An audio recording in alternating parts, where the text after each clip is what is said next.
El sol de la tarde caía sobre las calles del Distrito Sur, como una manta dorada que cubría los viejos edificios de ladrillo rojo. En una esquina, un grupo de niños jugaba con una pelota desgastada, mientras sus madres conversaban en los escalones de entrada de sus casas. Todo parecía tranquilo, normal, como cualquier otro B de la ciudad, pero las personas que vivían allí sabían que las apariencias engañaban. Sabían que cada tienda, cada restaurante, cada pequeño negocio en esas calles respondía a un solo hombre, un hombre que nunca levantaba la voz, que siempre vestía trajes oscuros perfectamente planchados, y que había construido su imperio no con balas, sino con favors.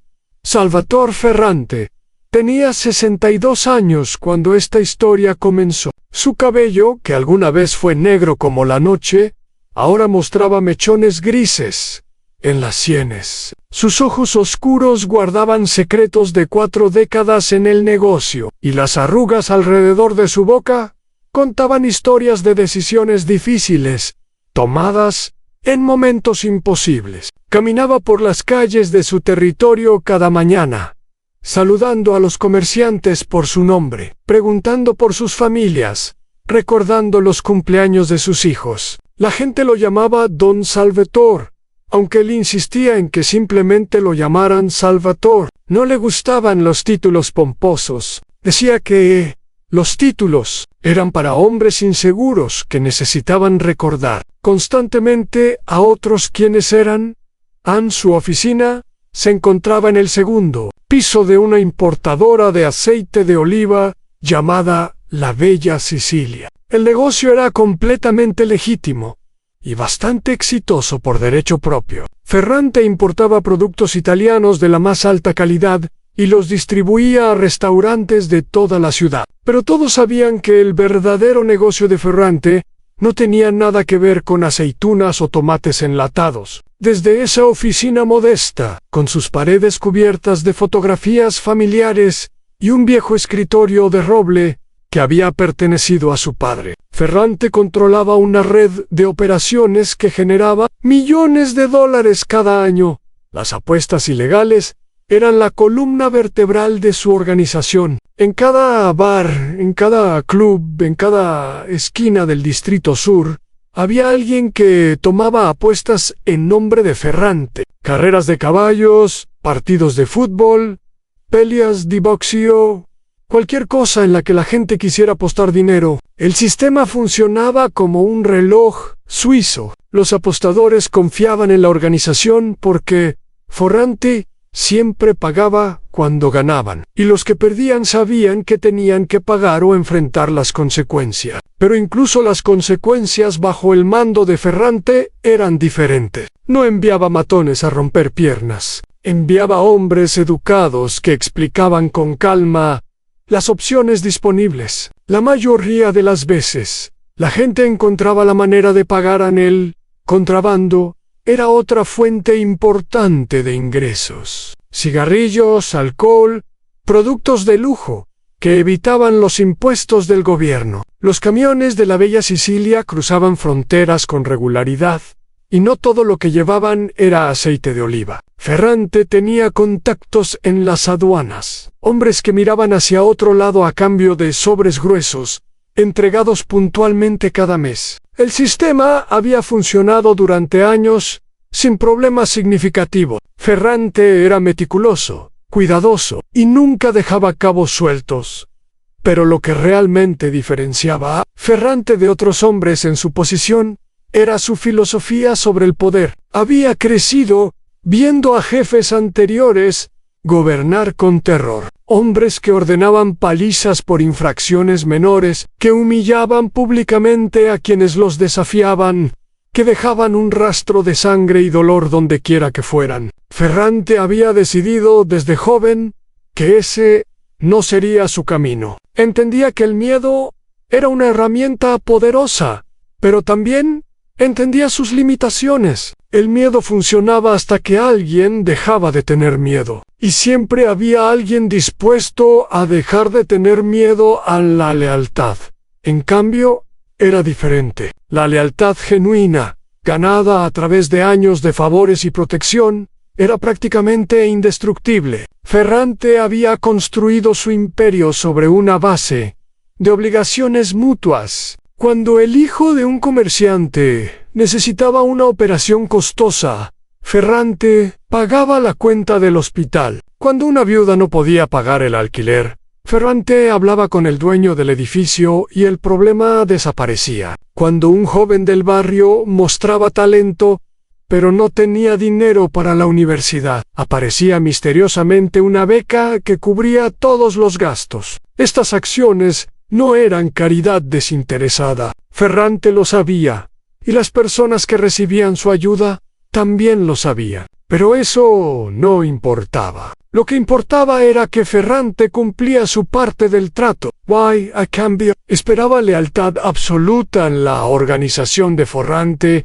Estaba estructurada como una pirámide cuidadosamente construida. En la cima estaba él, por supuesto. Directamente debajo de él había 5 capitanes, cada uno responsable de un aspecto diferente del negocio. Estos hombres habían estado con Ferrante durante décadas. Lo conocían desde antes de que tuviera poder, desde los días en que era simplemente otro joven hambriento tratando de hacerse un nombre en las calles. La confianza entre ellos era profunda, o al menos eso creía Ferrante Marco Benedetti. Era el capitán a cargo de las operaciones de apuestas. Era un hombre delgado con gafas de montura gruesa que le daban un aspecto más de contador que de mafioso, y en cierto modo, eso era exactamente lo que era. Benedetti manejaba los números con una precisión asombrosa. Sabía exactamente cuánto dinero entraba y salía de cada operación. Podía detectar irregularidades en los libros con solo una mirada.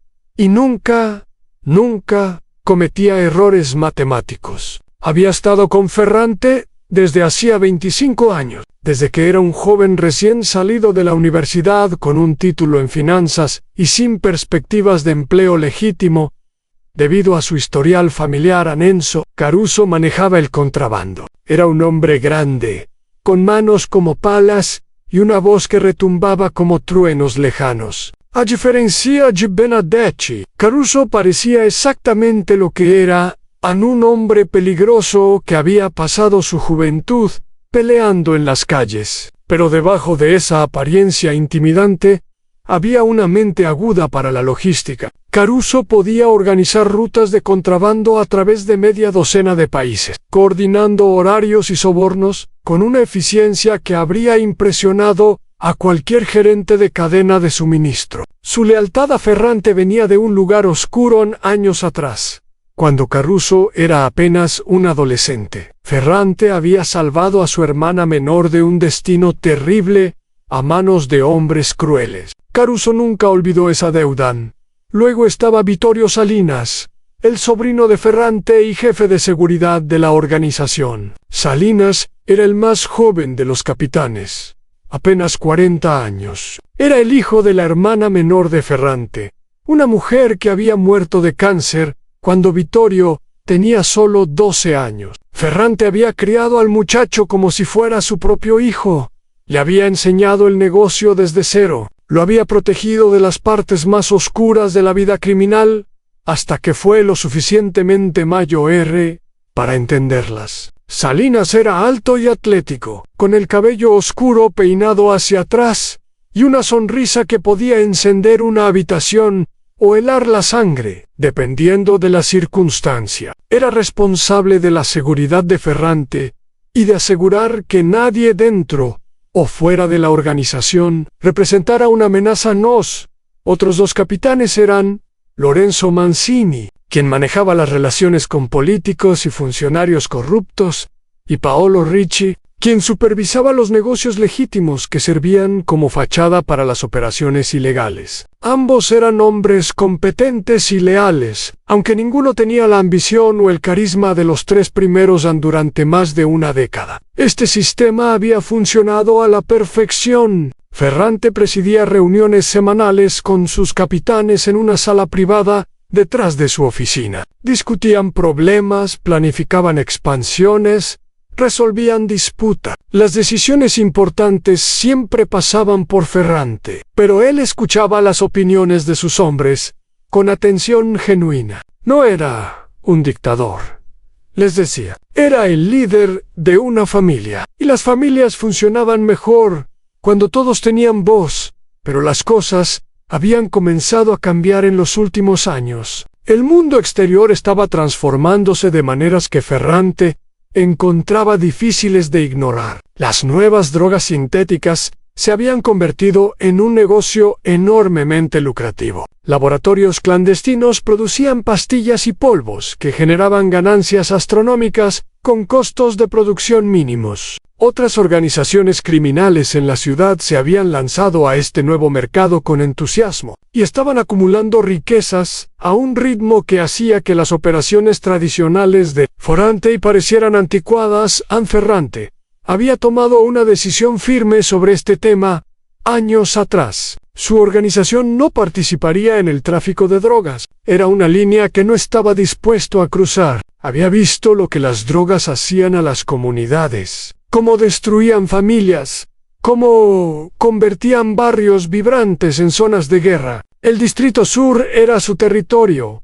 su hogar. Las personas que vivían allí confiaban en él para mantenerlos a salvo. Venderles veneno sería una traición de todo lo que había construido. Pero no todos en su organización compartían esta visión. En las sombras, lejos de los oídos de Ferrante, 3 de sus capitanes habían comenzado a reunirse en secreto. Benedetti, Caruso y Salinas habían formado una alianza improbable, unidos por una ambición común que superaba sus diferencias personales. Veían a Ferrante como un obstáculo, un hombre del pasado que se aferraba a principios anticuados, mientras el dinero fluía hacia manos de competidores menos escrupulosos. Las reuniones secretas comenzaron de manera inocente, como conversaciones casuales después de las juntas oficiales, pero pronto se convirtieron en algo más serio. Se encontraban en un pequeño restaurante en el extremo norte de la ciudad, lejos del territorio de Ferrante, donde nadie los conocía. Pedían una mesa privada en la parte trasera y hablaban en voz baja durante horas. Benedetti hacía los cálculos, mostraba proyecciones de cuánto dinero podrían ganar si entraban al mercado de drogas sintéticas. Los números eran impresionantes, casi imposibles de creer. En solo 2 años, podrían duplicar los ingresos totales de la organización. En 5 ecos, podrían ser la fuerza criminal más poderosa de toda la región.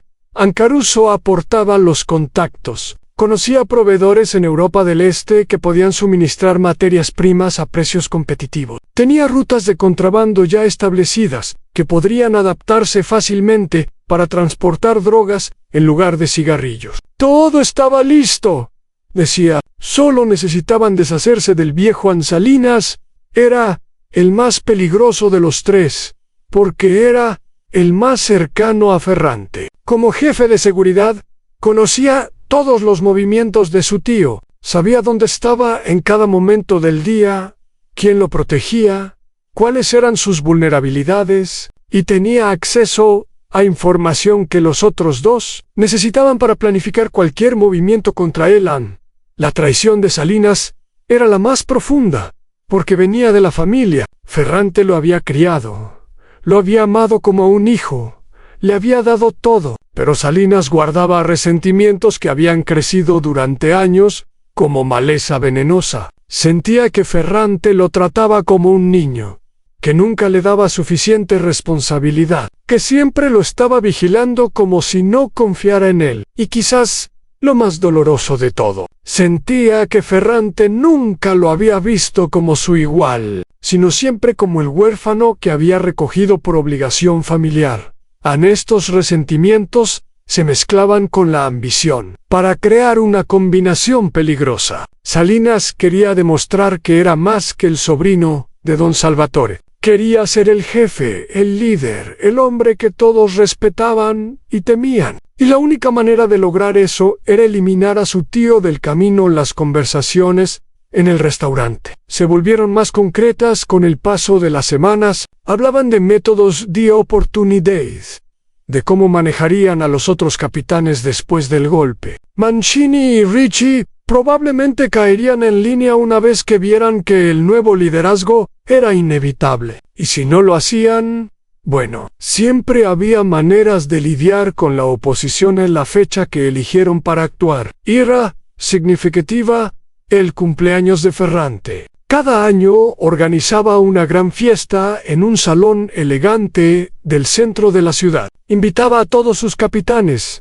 a socios de negocios, a políticos, amigos, incluso a algunos miembros respetados de la comunidad del Distrito Sur. Era una noche de celebración, de vino y buena comida, de brindis y discursos sentimentales. También era una noche en la que Ferrante bajaba la guardia. Rodeado de amigos y familia en un ambiente festivo, el plan era simple. Durante la fiesta, cuando todos estuvieran distraídos con la celebración, hombres leales a los conspiradores tomarían posiciones alrededor del salón. Después del brindis tradicional, cuando Ferrante se levantara para dar su discurso de agradecimiento, los hombres actuarían. Sería rápido, decían, limpio. Antes de que nadie pudiera reaccionar, todo habría terminado. Salinas asumiría el control inmediatamente, respaldado por Benedetti y Caruso. Cualquier resistencia sería aplastada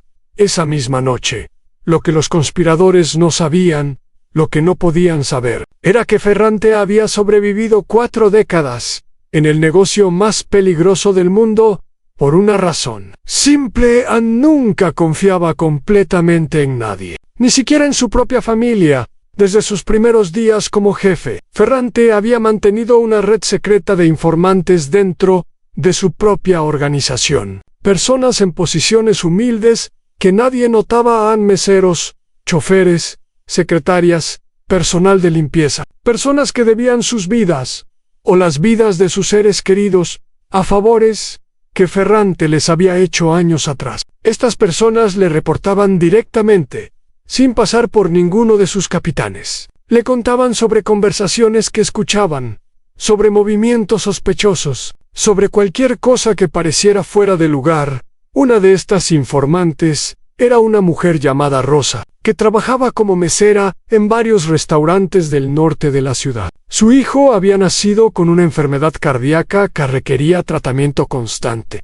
Cuando los médicos dijeron que necesitaba una cirugía que costaba más de lo que Rosa ganaría en 10 años, ella había acudido a Ferrante en desesperación. Él pagó la cirugía sin hacer preguntas, sin pedir nada a cambio, excepto que Rosa lo mantuviera informado de cualquier cosa interesante que escuchara en su trabajo.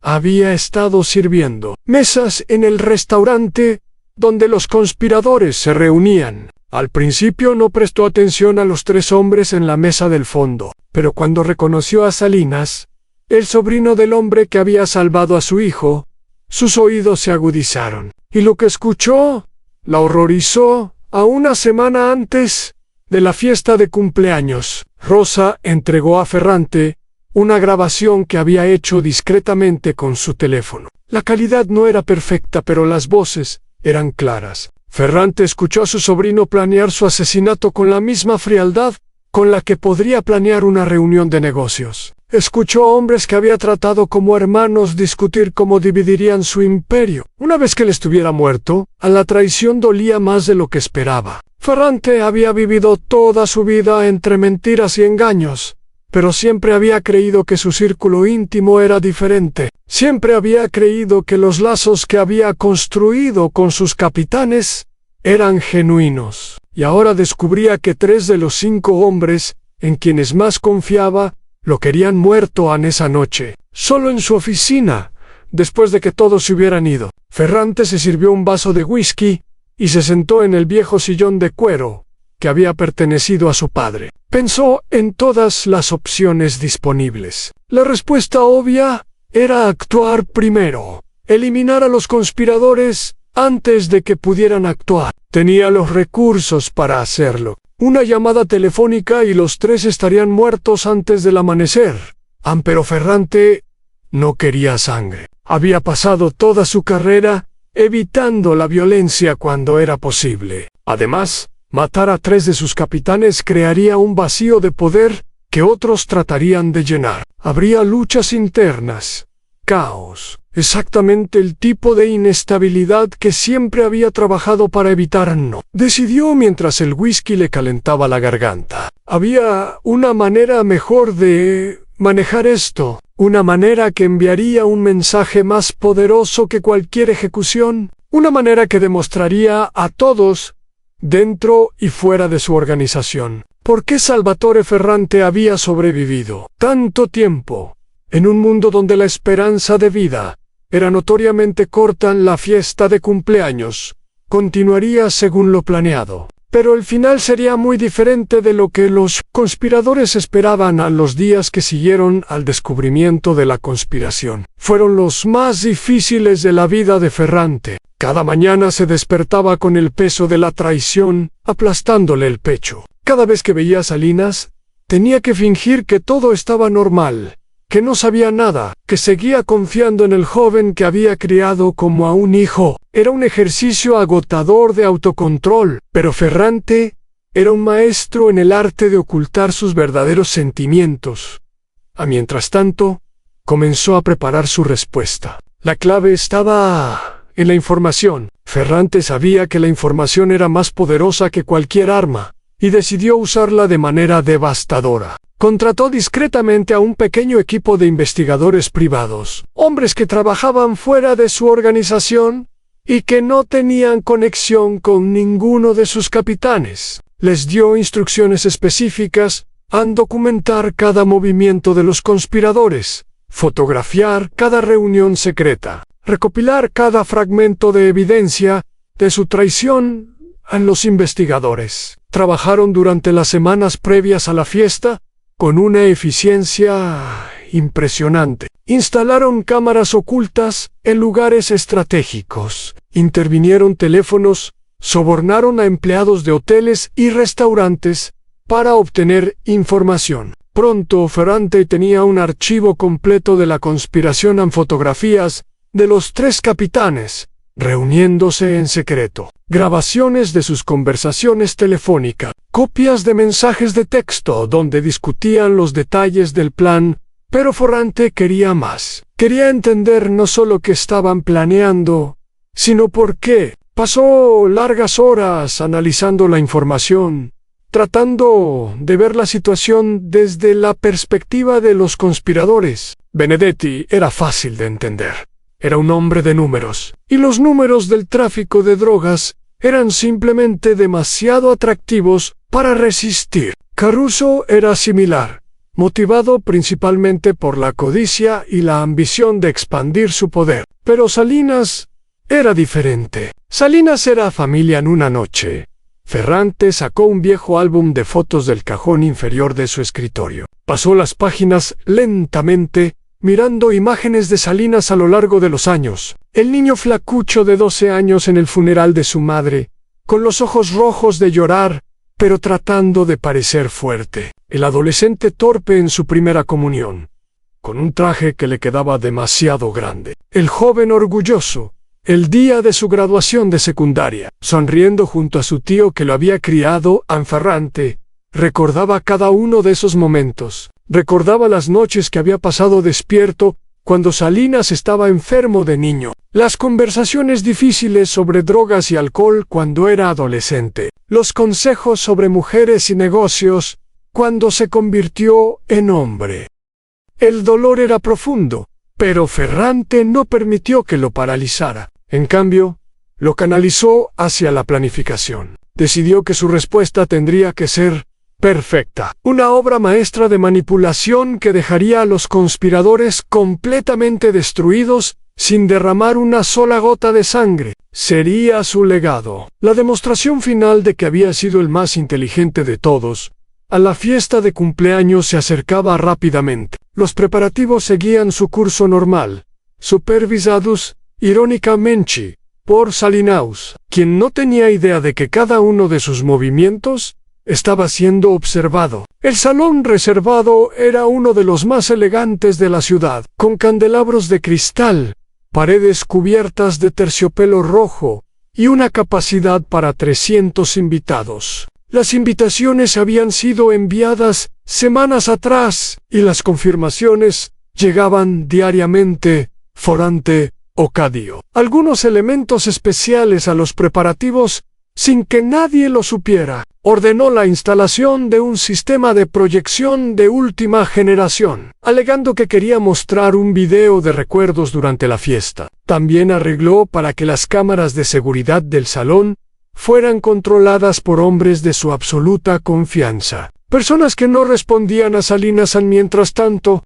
los conspiradores seguían adelante con su plan. Salinas había reclutado a una docena de hombres que le eran personalmente leales, prometiéndoles posiciones importantes en la nueva organización una vez que Ferranti fuera eliminado. Estos hombres no sabían todos los detalles del plan, solo que debían estar preparados para actuar cuando recibieran la señal. Salinas les había dicho que era una operación de seguridad especial, y ellos no hicieron preguntas.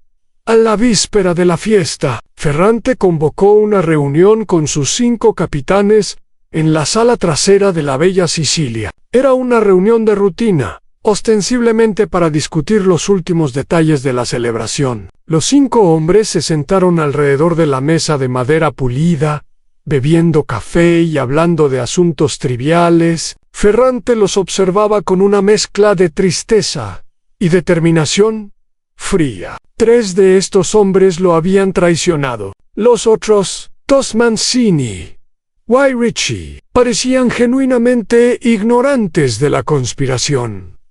Salinas estaba particularmente animado esa noche, hablando con entusiasmo sobre los preparativos de la fiesta, asegurando a su tío que todo estaba perfectamente organizado. Ferrante lo escuchaba con una expresión neutral, asintiendo en los momentos apropiados, sin revelar nada de lo que sabía. Era como observar a un actor en un escenario, pensó. Un actor malo que no sabía que su audiencia conocía el guión. Cuando la reunión terminó y los capitanes comenzaron a retirarse, Ferrante llamó a Ritchie aparte. De los 5, Ritchie era el que conocía desde hacía más tiempo. Un hombre tranquilo y confiable que había demostrado su lealtad innumerables veces a lo largo de los años. Ferrante le explicó en términos generales lo que estaba a punto de suceder, sin revelar todos los detalles. Le pidió que estuviera preparado para actuar rápidamente la noche siguiente,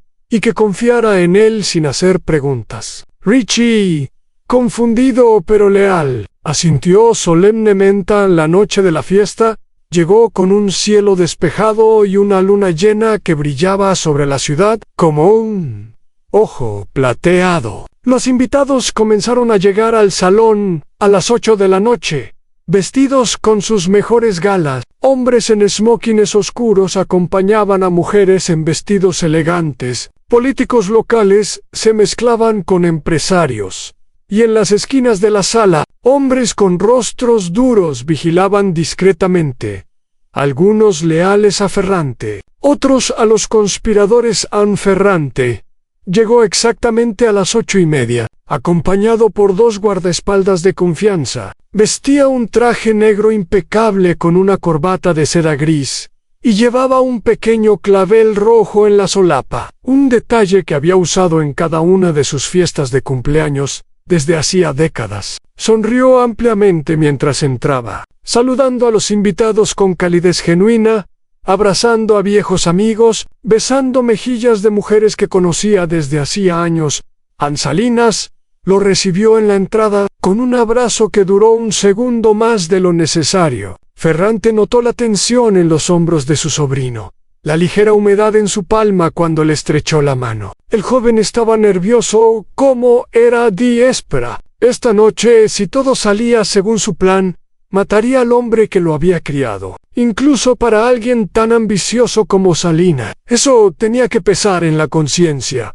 La fiesta progresó normalmente durante las primeras horas. La orquesta tocaba música suave, mientras los camareros circulaban con bandejas de champán y aperitivos. Las conversaciones fluían fácilmente.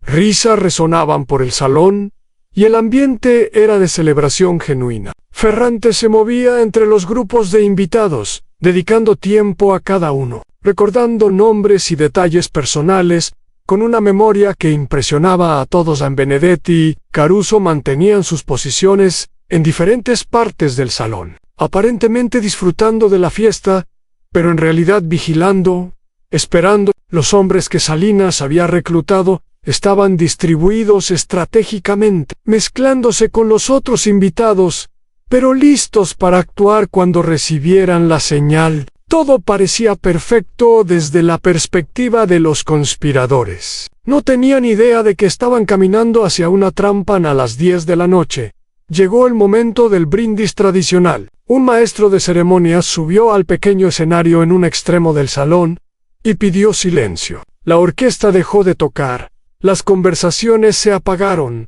y todos los ojos se volvieron hacia el escenario. El maestro de ceremonias pronunció unas palabras sobre la ocasión. Elogió a Ferrante por sus contribuciones a la comunidad, y luego invitó al homenajeado a subir para recibir el brindis San Ferrante. Caminó hacia el escenario con pasos lentos y deliberados. Sentía los ojos de 300 personas sobre él, incluyendo los de 3 hombres que esperaban que estos fueran sus últimos momentos de vida. Subió los escalones, se paró detrás del micrófono y miró a la audiencia con una expresión serena. Los conspiradores se prepararon. Salinas hizo una señal casi imperceptible a sus hombres. Era el momento. En cuanto Ferrante comenzara su discurso, actuarían, pero Ferrante no comenzó su discurso. En cambio, levantó una mano para pedir silencio adicional y dijo con voz clara: antes de que brindemos, me gustaría compartir algo especial con todos ustedes. Un video que muestra algunos momentos importantes de los últimos años. Las luces del salón se atenuaron. Una pantalla grande descendió detrás de Ferrante. Los invitados murmuraron con anticipación, esperando ver fotografías sentimentales o videos caseros. Lo que vieron fue completamente diferente. La primera imagen que apareció en la pantalla era una fotografía de 3 hombres sentados en una mesa de restaurante. Benedetti, Caruso y Salinas, claramente reconocibles, inclinados sobre la mesa en conversación íntima. La fecha y hora estaban marcadas en la esquina de la imagen. El silencio en el salón se volvió absoluto. Los 3 conspiradores se congelaron donde estaban. Sus rostros palideció visiblemente, incluso bajo la luz tenue. Ferrante no dijo nada, simplemente dejó que las imágenes hablaran por sí mismas. Fotografía tras fotografía apareció en la pantalla. Los 3 hombres reuniéndose en diferentes ubicaciones, siempre en secreto, siempre lejos del territorio de Ferrante. Luego vinieron las grabaciones de audio, transcripciones que aparecían en la pantalla, mientras las voces de los conspiradores llenaban el salón. En la voz de Benedetti: los números no mienten, podríamos triplicar nuestros ingresos en 2 años. La voz de Caruso: tengo los contactos, solo necesitamos deshacernos del viejo. Y la más devastadora, la voz de Salinas: yo me encargo de la seguridad. Cuando termine el brindis, será el momento perfecto. Los murmullos de shock recorrieron el salón como ondas en un estanque. Los invitados miraban alternadamente la pantalla y a los 3 hombres expuestos, cuyas caras ahora mostraban una mezcla de terror y humillación. Los hombres que Salinas había reclutado para el golpe miraban a su alrededor con confusión, sin saber qué hacer. Ahora que su plan había sido completamente expuesto, Ferrante esperó hasta que la última grabación terminó de reproducirse. Luego habló, su voz tranquila pero cargada de una autoridad que silenciaba cualquier murmullo restante. Esta noche, 3 hombres en quienes confié planeaban asesinarme. 3 hombres a quienes di poder, riqueza y, en el caso de uno de ellos, amor de padre. Planeaban matarme y tomar control de todo lo que he construido durante 40 años. Hizo una pausa, dejando que las palabras penetraran. ¿Podrían esperar que ordene su ejecución aquí mismo? Algunos de ustedes probablemente piensan que eso es exactamente lo que debería hacer. Es lo que otros en mi posición harían sin dudarlo. El silencio era tan profundo que podían escucharse los latidos de los corazones. Pero eso no es lo que voy a hacer, porque la muerte es una salida fácil. La muerte les permitiría escapar de las consecuencias de lo que han hecho. Y yo no creo en salidas fáciles. Ferrante bajó del escenario y caminó lentamente hacia donde estaba Benedetti, paralizado como una estatua. Se detuvo frente a él y habló lo suficientemente alto para que todos escucharan. Marco Benedetti, te di control sobre las apuestas hace 25 años. Te hice rico más allá de tus sueños más salvajes. Pagué la universidad de tus hijos, la cirugía de tu esposa, el retiro de tus padres, y así es como me pagas. Benedetti abrió la boca para hablar, pero ningún sonido salió. Sus ojos estaban llenos de terror. A partir de ese momento, continuó Ferrante,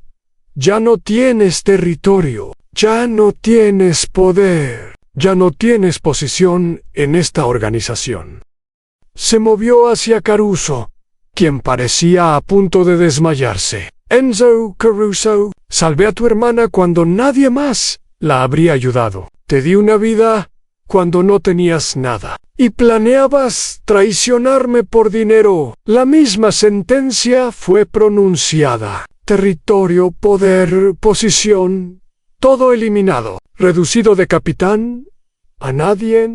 Finalmente, Ferrante se acercó a Salinas. Este momento era el más difícil de todos. Miró al joven que había criado, al hijo de su hermana muerta, al muchacho que había llevado a partidos de béisbol y al que había enseñado a afeitarse a Vittorio. Mi sobrino, mi sangre. La voz de Ferrante se quebró ligeramente, la única muestra de emoción que permitió que todos vieran. Te crié cuando tu madre murió. Te di todo lo que tenía para dar. Te amé como a un hijo. Y planeabas matarme en mi cumpleaños. Salinas, finalmente, encontró su voz. Tío, yo puedo explicar. No hay nada que explicar. Lo escuché todo. Fight. Sé exactamente lo que planeabas hacer. Ferrante se acercó más, hasta que estaba a centímetros del rostro de su sobrino. No te mataré, Vittorio, pero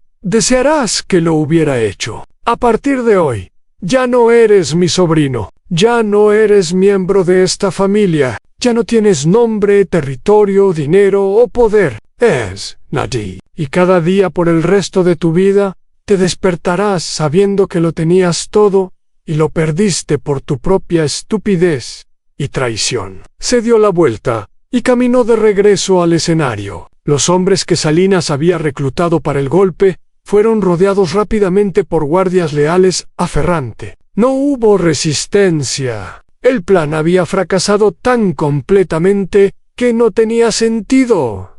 Luchar en Ferrante volvió a tomar el micrófono. Esta noche podría haber sido una tragedia. En cambio, será una lección sobre lo que sucede cuando alguien traiciona la confianza que he depositado en ellos. No muerte, no violencia. Algo peor en humillación total y pérdida completa de todo lo que valoraban. Miró a la audiencia, que lo observaba con una mezcla de respeto y temor. Guay, si me disculpan, tengo una fiesta de cumpleaños que continuar. Camareros, más champán para todos. La orquesta, aturdida como todos los demás, tardó un momento en reaccionar, pero eventualmente comenzaron a tocar de nuevo. Los camareros circularon con nuevas bandejas, y lentamente, increíblemente, la fiesta continuó.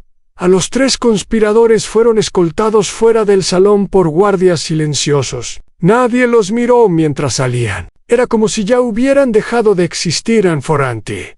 Pasó el resto de la noche comportándose como si nada extraordinario hubiera sucedido. Bailó con la esposa de un político, contó chistes a un grupo de empresarios. Incluso sopló las velas de un pastel enorme mientras todos cantaban feliz cumpleaños. Pero, debajo de la fachada de celebración, su mente ya estaba trabajando en el siguiente paso. La exposición pública había sido solo el comienzo. Ahora venía la verdadera reorganización. Los días que siguieron a la fiesta fueron caóticos para todos, excepto para Ferrante, quien manejó la situación con la calma de un cirujano, realizando una operación que había practicado 1000 veces. La noticia de lo que había sucedido se esparció por el mundo criminal como fuego en un campo seco, en bares y clubes, en esquinas oscuras y trastiendas de negocios. La gente hablaba en voz baja sobre cómo Salvatore Ferrante había destruido a 3 de sus capitanes, sin disparar una sola bala.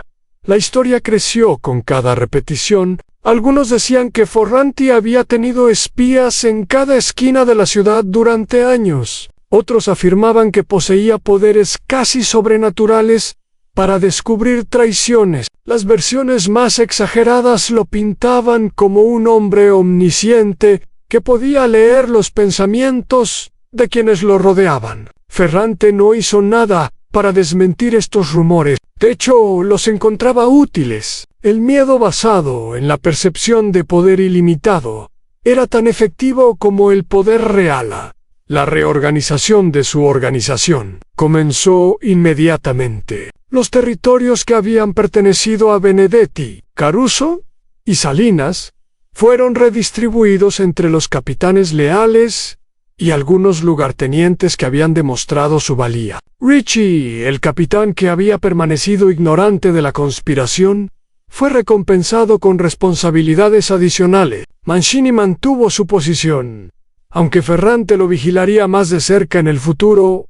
En el vacío dejado por los 3 traidores, necesitaba ser llenado cuidadosamente. Ferrante pasó semanas entrevistando a candidatos potenciales, evaluando no solo sus habilidades, sino también su carácter. Buscaba hombres que fueran ambiciosos, pero no demasiado, inteligentes pero no arrogantes, y sobre todo, que entendieran el valor de la lealtad. Encontrar tales personas no era fácil, pero Ferrante era paciente.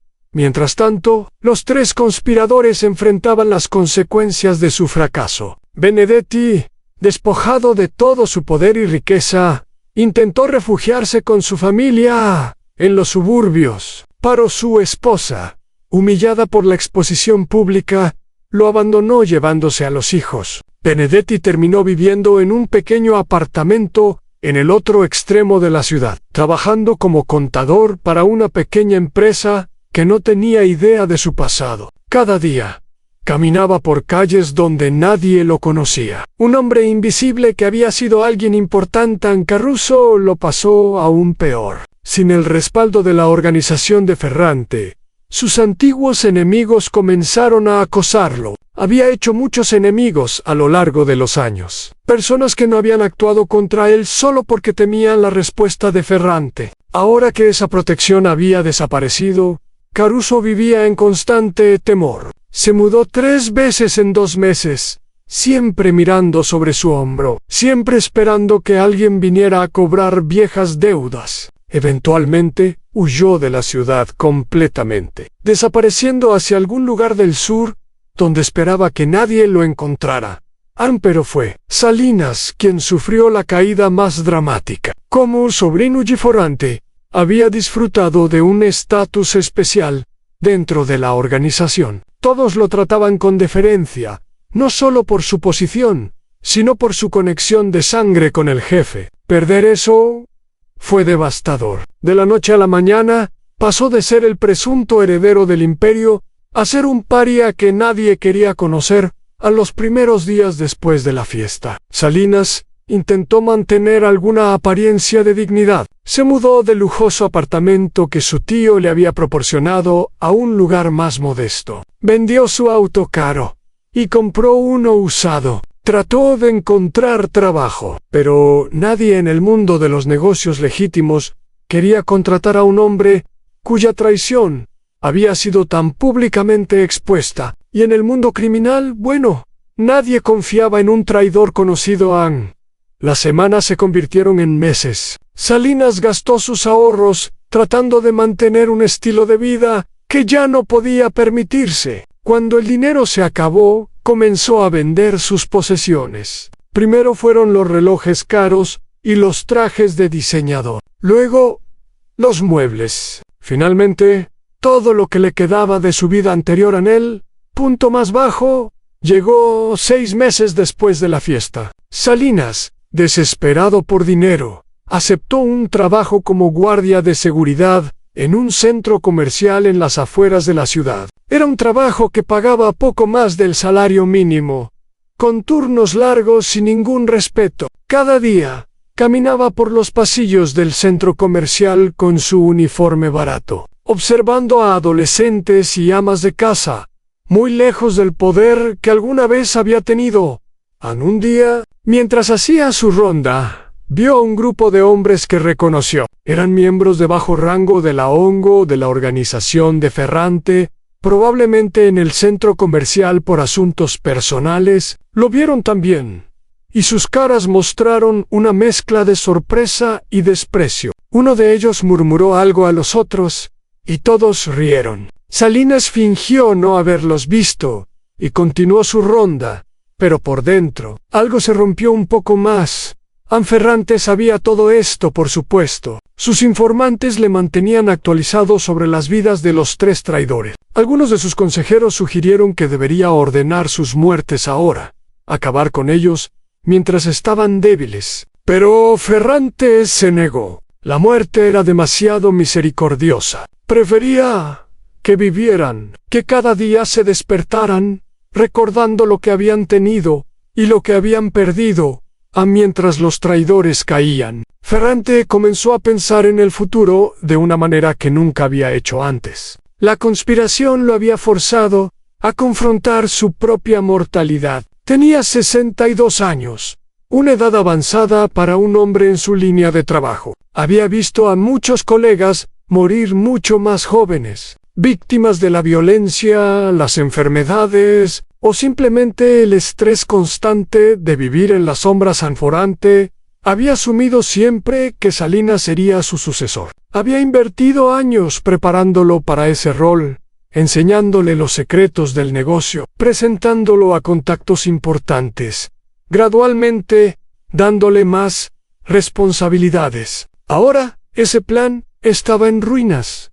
Y Ferrante no tenía un heredero obvio, pero más que eso, la traición lo había hecho cuestionar todo el modelo de negocio que había construido. Las apuestas ilegales, el contrabando, la corrupción de funcionarios públicos, todas estas actividades generaban dinero. Sí, pero también creaban enemigos y riesgos constantes. Ferrante había sobrevivido tanto tiempo porque era más inteligente y más cuidadoso que sus competidores. Pero la suerte no dura para siempre, y tarde o temprano alguien más joven y más hambriento encontraría la manera de derrocarlo. Estas reflexiones lo llevaron a una conclusión sorprendente. Quizás era hora de cambiar, no abandonar el poder completamente, pero transformarlo en algo más sostenible, más legítimo. Otros habían hecho transiciones similares a lo largo de la historia. Familias criminales que habían lavado su dinero y sus reputaciones durante generaciones hasta convertirse en respetables dinastías empresariales. La idea comenzó como un pensamiento vago, pero con el tiempo se convirtió en un plan concreto. Ferrante empezaría a mover recursos desde las operaciones ilegales hacia negocios legítimos. Invertiría en bienes raíces, restaurantes, empresas de construcción. Gradualmente, durante los próximos años, reduciría su dependencia de actividades criminales hasta que pudiera abandonarlas completamente. El proceso sería lento y complicado. No podía simplemente cerrar las operaciones de apuestas de un día para otro sin crear caos. Tenía obligaciones con sus hombres, muchos de los cuales dependían de esos ingresos para alimentar a sus familias. Pero con planificación cuidadosa y paciencia. Creía que era posible.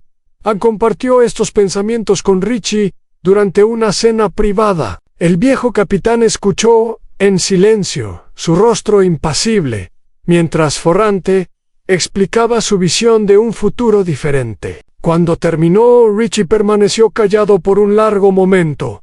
Finalmente dijo, arriesgado. Mucha gente depende del sistema actual, y nuestros competidores verán cualquier señal de debilidad como una invitación a atacar. Lo sé, respondió Ferrante. Por eso tiene que ser gradual, y por eso necesito gente en quien pueda confiar absolutamente para implementarlo. ¿Y la conspiración? ¿Crees que no habrá otras? Siempre habrá conspiraciones, pero quizás, si ofrezco a mis hombres un futuro mejor, un futuro legítimo, habrá menos razones para traicionarme. Richie consideró esto. Es un pensamiento idealista para un hombre en tu posición. Tal vez, pero después de 40 años en este negocio, creo que me he ganado el derecho a un poco de idealismo. La conversación terminó sin conclusiones definitivas, pero Ferrante sabía que había plantado una semilla. Richie era un hombre práctico que necesitaría tiempo para procesar ideas nuevas, pero era también leal y sabio, y eventualmente entendería la lógica del plan. Mientras tanto, la vida en el Distrito Sur continuaba. Los comerciantes abrían sus tiendas cada mañana, los niños iban a la escuela, las familias cenaban juntas por las noches. Para la mayoría de las personas que vivían allí, la dramática caída de los 3 capitanes era simplemente un chisme interesante, algo de qué hablar en las esquinas, pero que no afectaba directamente sus vidas cotidianas. Pero Ferrante veía cambios sutiles. Los jóvenes del barrio lo miraban con una mezcla de respeto y curiosidad que antes no había notado. Algunos de ellos se acercaban a pedirle consejo, no sobre negocios criminales, sino sobre la vida en general, cómo encontrar trabajo, cómo lidiar con problemas familiares, cómo navegar un mundo que parecía diseñado para mantenerlos abajo. Ferrante escuchaba pacientemente a cada uno, ofreciendo lo que sabiduría podía dar un día. Un joven de unos 20 años llamado Antonio se presentó en su oficina. Era el hijo de un comerciante que había pagado protección a Ferrante durante décadas. Antonio era inteligente, había terminado la secundaria con buenas notas, pero no tenía dinero para la universidad y pocas perspectivas de empleo en el barrio. Don Salvatore, dijo el joven nerviosamente, quiero trabajar para usted. Ferrante lo estudió por un momento. ¿Qué tipo de trabajo tienes en mente? Low QC. Sé que usted tiene negocios. Puedo aprender a trabajar duro. Mi padre dice que usted es un hombre justo. Era una escena que Ferrante había presenciado cientos de veces a lo largo de los años. Jóvenes desesperados, buscando una salida de la pobreza, dispuestos a hacer cualquier cosa por una oportunidad. En el pasado, habría evaluado a Antonio como un potencial recluta para las operaciones ilegales. Pero ahora pensaba diferente. ¿Qué sabes hacer? Preguntóse de números. Siempre fui bueno en matemáticas. ¿Y puedo usar computadoras? Aprendí solo. Ferrante asintió lentamente. Te daré una oportunidad, pero no en el tipo de trabajo que probablemente imaginas. Estoy empezando algunos negocios nuevos, legítimos. Necesito gente que pueda manejar libros, hacer seguimiento de inventarios, ese tipo de cosas. El trabajo es aburrido y el pago al principio no será impresionante, pero es honesto. Antonio pareció confundido. Trabajo honesto. Pensé que usted... Pensaste mal, o quizás pensaste bien sobre el pasado, pero las cosas están cambiando. La pregunta es si quieres ser parte del cambio. El joven tardó solo un segundo en decidir. Sí, don Salvatore quiero. Fue un pequeño momento, insignificante en el gran esquema de las cosas, pero para Ferrante representaba algo importante, el comienzo de una nueva manera de hacer las cosas Durante los meses siguientes, Ferrante continuó esta doble estrategia. Por un lado, mantenía las operaciones tradicionales funcionando sin problema, generando los ingresos que sus hombres esperaban. Por otro lado, comenzaba a construir algo nuevo. Compró varios edificios de apartamentos en el Distrito Sur, contratando a residentes locales para renovarlo. Abrió 2 restaurantes más, uno de comida italiana tradicional y otro de cocina fusión,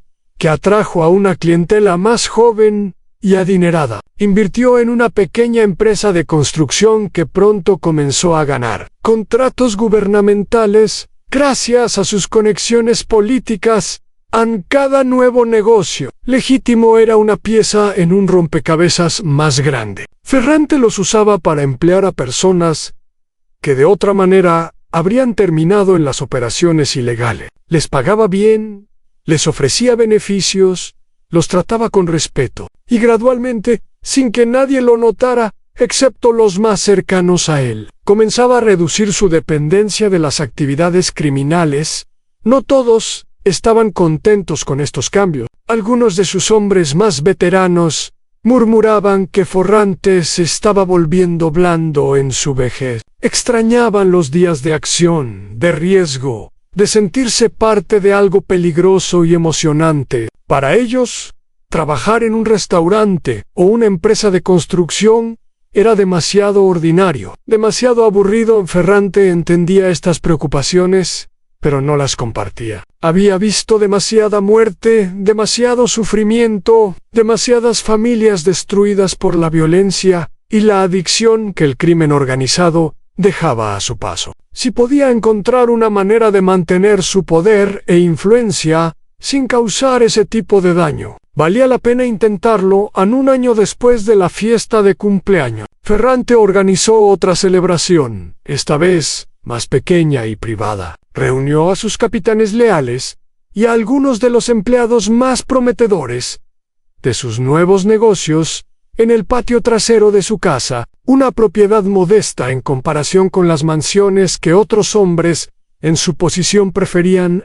Esa noche, mientras el sol se ponía sobre los techos del barrio, Ferrante se puso de pie para hablar. Sus palabras fueron simples pero significativas. Hace un año, 3 hombres trataron de destruir todo lo que había construido. Fracasaron no porque yo fuera más fuerte o más violento, sino porque subestimaron el poder de la lealtad genuina. Hoy estamos aquí, más unidos que nunca, construyendo algo nuevo. No sé exactamente cómo será el futuro, pero sé que lo enfrentaremos juntos. Alzó su copa de vino. Los demás hicieron lo mismo. Y en ese momento, bajo el cielo que se oscurecía lentamente, Ferrante sintió algo que no había experimentado en mucho tiempo. En esperanza. Las calles del Distrito Sur seguían siendo las mismas físicamente, los mismos edificios de ladrillo, las mismas esquinas donde los jóvenes se reunían, las mismas tiendas